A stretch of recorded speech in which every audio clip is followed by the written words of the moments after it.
Right now we're purging the air out of the system. I started by closing this valve, and this one's connected up to potable water. And we adjusted the flow, forcing the water through the system one zone at a time. And it would, with our valve here, it won't shortcut over to here and come out. It'll force it all the way around and come out here. What that looks like. There's our pump running up, going up and out to our zones. One zone goes up, one zone goes this way, and our one that goes up feeds a second zone. The zone valves are out in the house. Our second step of purging is the SH Pipe Air Purge. This is an automated system on, or an automated program on the Navians. If you're working on an existing system, like we installed this a few days ago and then had to do some additional work, so we drained the system. You would hold back and menu, and then you would use the dial to scroll down to Air Purge, hit start, and away we go. With this going, it cycles the pumps on and off. So you need to make sure that all your valves are off, like this one that we had closed during the last step. And, you know, making sure everything's open all the way down so we're not deadheading our pumps. So this pump will cycle on and off, and this one will cycle on and off.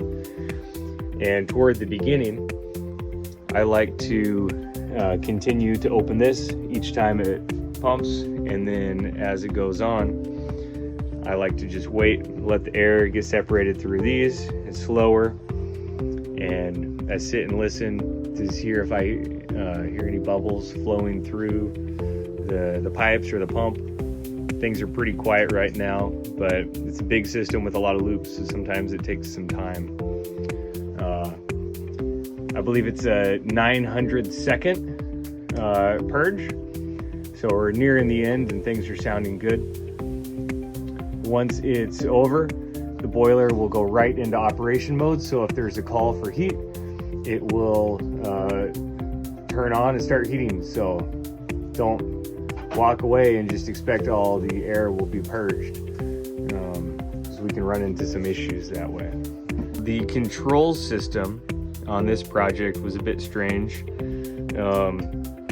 There is a transformer here in the mechanical room and a 4-wire leaving and going to the first zone valve. Then they're hardwired to thermostats.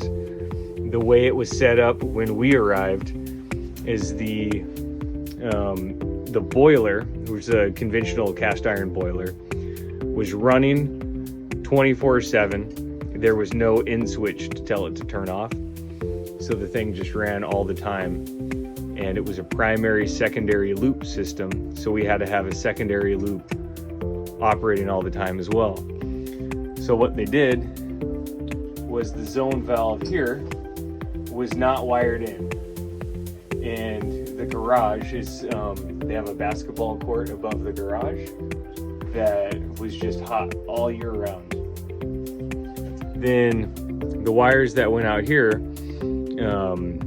fed the main floor and the upstairs, and those would cycle on and off. The zone valves would open and close as controlled by the thermostats, but the boiler was just burning itself out, running all the time. The fix for that was to install this Salis wireless control. This is the 8-zone valve controller. We're pairing it with the gateway, which you need to connect everything to. Then we have 3 zones that we're using. We were able to get wires back to these. There are wireless, they call them smart relays. that is available to send word back. But these ones, we had just enough wires to get information back here. The thermostats will be wireless though. The thermostats, when they call for heat, will communicate back to this 8-zone relay that there's a call for heat, and it sends power through this in switch that's wired in here to tell the boiler to kick on.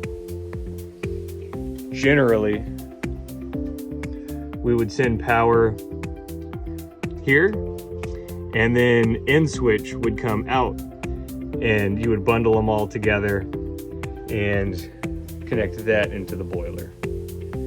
So that's how we're satisfying our call to heat, so that all the zones can turn on and off, as well as the boiler.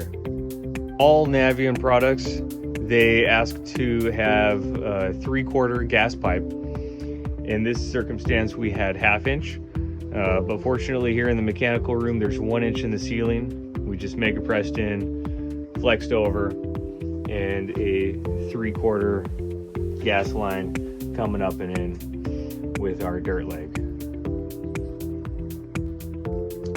The basic system setup, we use the manifold, that's what Navien calls this, and a pump, the one recommended by Navien in the manual for this unit. This acts as our primary loop, and then our secondary loop starts here. This is going to be the pump that pulls water off of the primary loop into the system. So this guy won't have the strain of pushing water through the system, and it can just operate normally even if the system was closed in some way and was calling for heat. Our boiler won't overheat and become a hazard. Generally, we would have a manifold somewhere in the mechanical that would include a series of zone valves.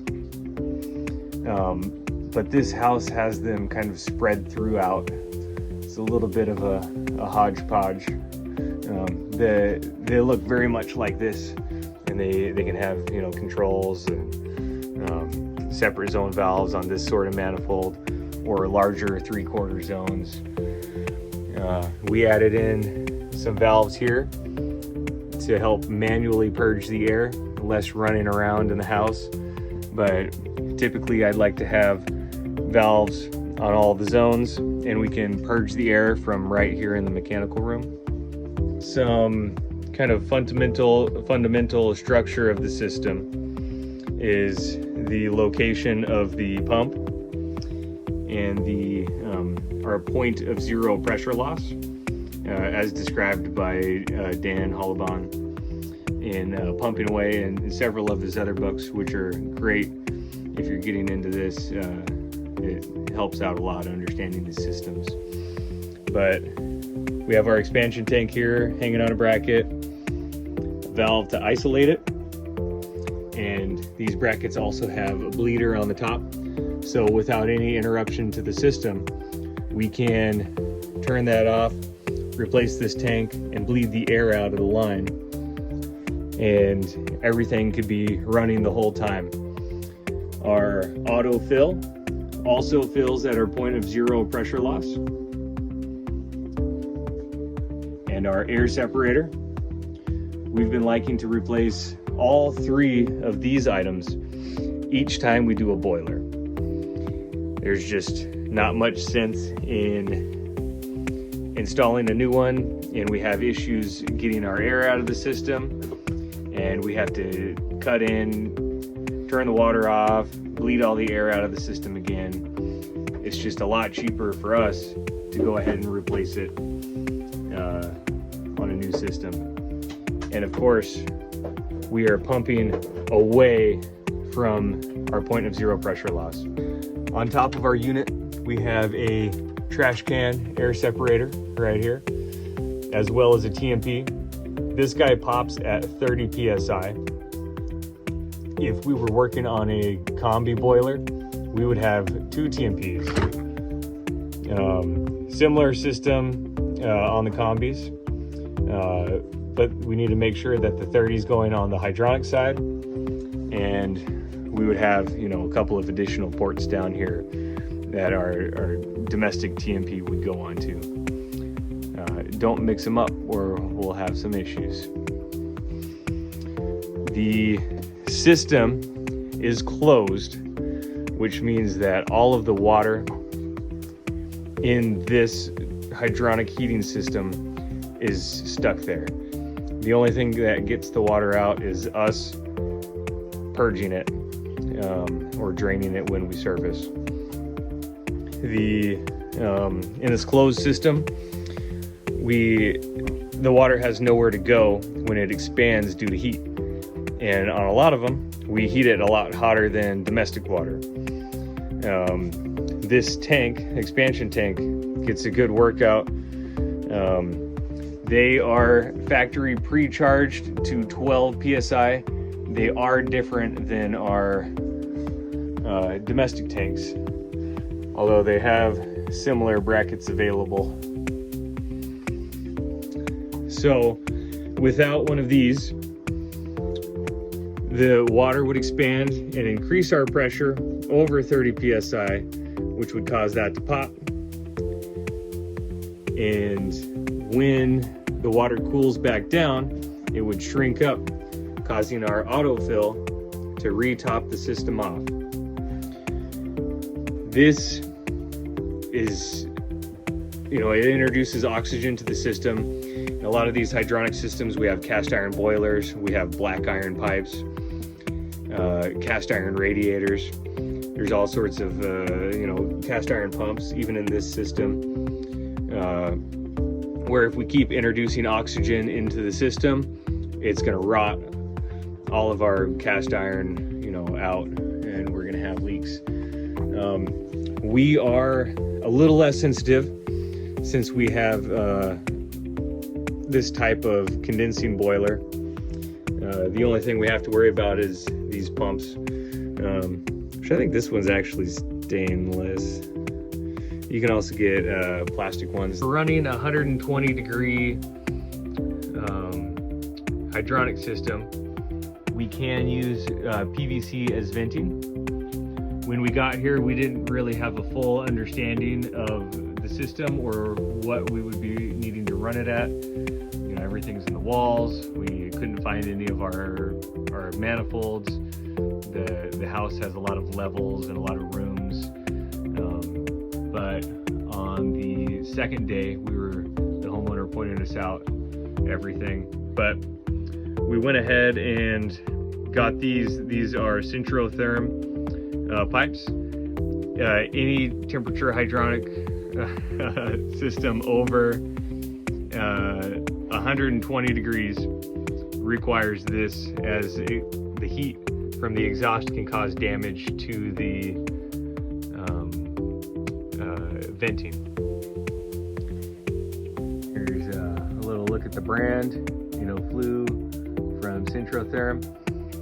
They've got these locking rings, and they have a special high temp lubricant that helps you get the pipe in there, and the locking ring has got to be on there.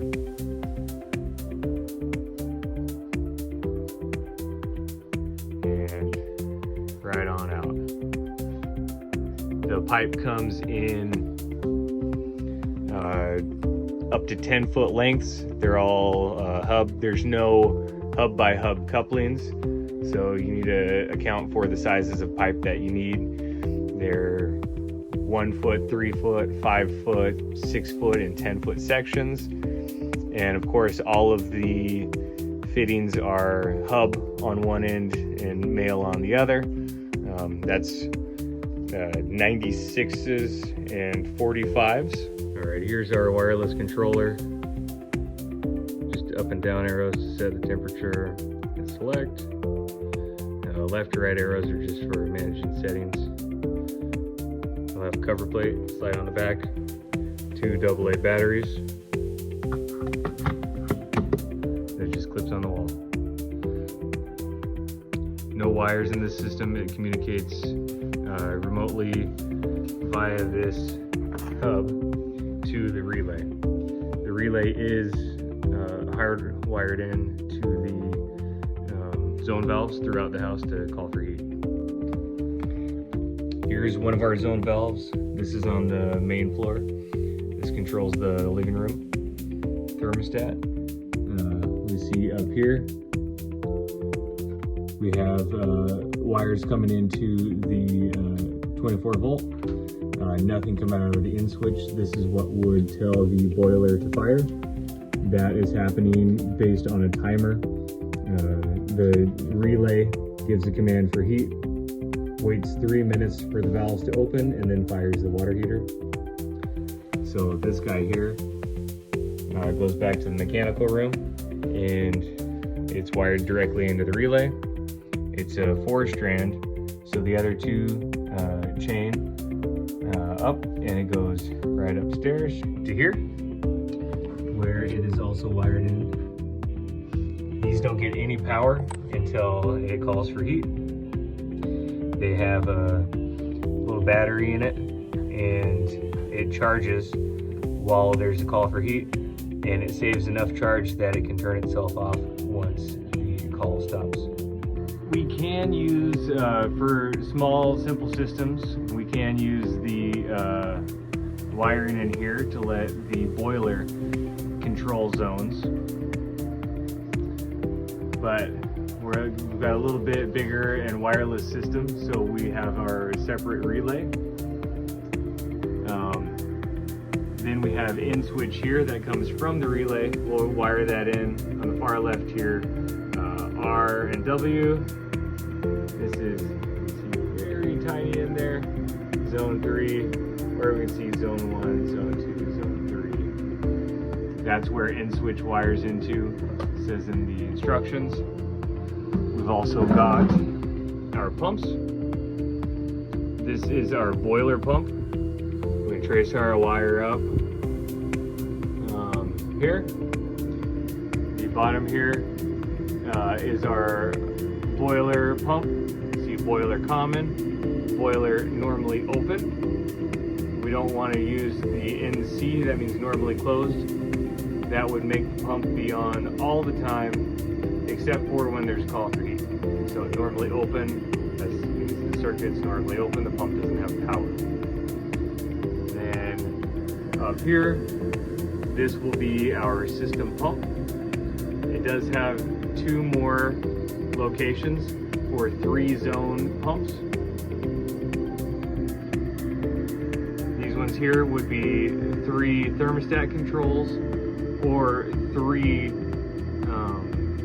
zone valves that you can wire directly into this for simple systems. Then we just use MC down to our pumps. Again, boiler pump is our primary loop, and our system pump pumps water from the primary loop into the system. Something to note are additional drains here. This white pipe is our condensate line. It has grade all the way out. When the boiler is running, that will drip steadily. This copper line coming from up here is our TMP line. We shouldn't have any water coming out of that ever. Maybe on startup, we get a little bit of an overpressurized system, it'll pop off while we're flushing the lines. This is our live feed into the system. This is all existing piping. And I just gave it some extra support and adapted down here. The autofill, air separator, and this guy right here is our supply to the system. Goes out into the system, and then it comes back down this one. Comes into this side of the manifold. You can imagine that this system would work, this pump would work independently of this, and this can work independently of that. So we have a small loop here, and and a larger loop here, both flow in the same direction at this point. If we ever had any emergencies with the system, the previous guy did us the favor of labeling this boiler fill. This is the connection from potable water. You would just shut that off. And if we had some dramatic leak inside, and it was continuing to leak after this was shut off, you can drain down the system here or here. I would recommend also turning off both of the breakers, or at least the one labeled boiler. This outlet here is labeled boiler, and this here is labeled mechanical. I don't know what else this serves, but this one only serves the boiler. It's a home run. Another reason that we ran our vent in Centrotherm is in the future, if we decide to go with an indirect tank, once this fails, we can have our boiler operating at a higher temperature, which would need the Centrotherm vent, set up to heat off of our loop a indirect water heater, and then we would add in a mixing valve so that we would only have 120 degree water feeding into the in-floor system. This is the zone valve that was in our system originally. We tried to make it work with our new wireless thermostats and controls, and we just couldn't get it. The way that this one works is you would have your hot coming in here and your neutral coming into terminal 1, and that would stay hot all the time. And then our 4 and 5, we need continuity between these two. That's what this little jumper wire was simulating. That was calling for, this was to simulate a thermostat calling for heat, and then it would give power to terminal 4 only when heat was needed. We found that when we had it wired like this, it would cause our system to short circuit. We had power coming from both ends, and we were blowing our fuse on our relay. What we had to do was switch from this guy to this simpler zone valve. Right, we just need to give it power when it's time to open, and it will close itself. It does have these other two terminals for in switch, but again, our relay takes care of that. It waits 3 minutes between calling for heat and firing the boiler.